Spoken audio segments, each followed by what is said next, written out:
Third Grade Angels by Jerry Spinelli. Chapter 17, Surprise. I almost fell over. "Hi, Mrs. Morton," she said, a big smile on her face. "Hi, Suds." I almost fell over again. "You called me Suds." She laughed. "Well, I'm in your territory now, so Suds it is." My mother invited her in. We sat in the living room. My mother offered her tea or coffee or juice, but she said no thank you. The smile didn't go away, but it changed. She took a deep breath. She spoke to my mother. I felt I should stop by because, now she spoke to me, I could see how the events of the day were affecting Suds. What was she talking about? "Did your son tell you that the first halo went to Constantina Pappas?" she said. "Yes, he did," said my mother, "as soon as he got home from school." Mrs. Sims reached over and gave me a knee pat as if I did something great. "Good," she said, "and I was happy to see you join the others in congratulating Constantina. I know how badly you wanted that halo, Suds. I know how hard you tried." I didn't know what to say, and I still didn't know what she was doing in my house. Now she was looking at me like I was the only person in the world. "Suds, you are an angel. You'll get your halo soon enough." I got the feeling she could see inside me. "You were disappointed that you didn't get it this morning, weren't you?" "A little," I said. "But not really surprised?" "Not really." "Why not?" "I thought Darren Tapp would get it." "Ah, Darren Tapp. Yes." She looked at my mother. "Another boss angel." "And the blurts," I said. Her eyes went wide. "The blurts?"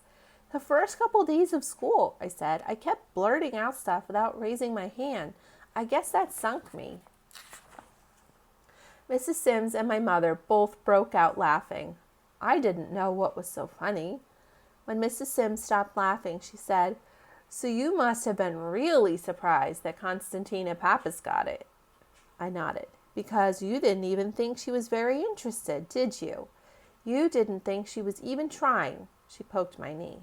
"Did you?" "No," I said. "Well, guess what?" she said. "What?" "You were right. She had no interest in getting the halo. Not at all. She wasn't even trying." "Really?" I said. This was getting more and more confusing. She nodded.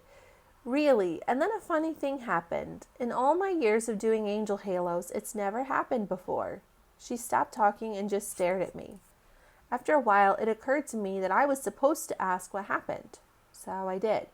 "What happened?" "Remember the day you put the note on my desk, telling me how you saved the runaway dog in the street?" "Yes." "Well, somebody else left a note on my desk." "I know," I said. "Darren Tapp." She stared at me, at my mother. She blinked. She shook her head.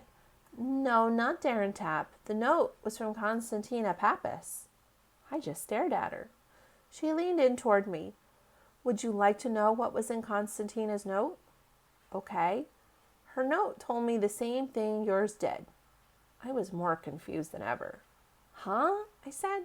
"She told me she was up the street that day and she saw the whole thing. She saw how you ran into the street and stopped the little dog from being hit by the car. She said it was such a wonderful thing you did that she thought I ought to know. She wanted me to know that you were an angel even after school." "Oh, oh, oh," I heard my mother say. I looked at her. Her eyes were glittery. "And that's why I gave the first halo to Constantina Pappas," said Mrs. Sims. "Because, yes, she was trying to get the halo, not for herself, but," she smiled, "for somebody else." My mom gave a little whistle. She was fanning her face with her hand. Mrs. Sims stood up. "Well, gotta go. Speaking of dogs, it's way past Mr. Moto's dinner time." At the door, Mrs. Sims turned and gave my mother a hug. Then she hugged me.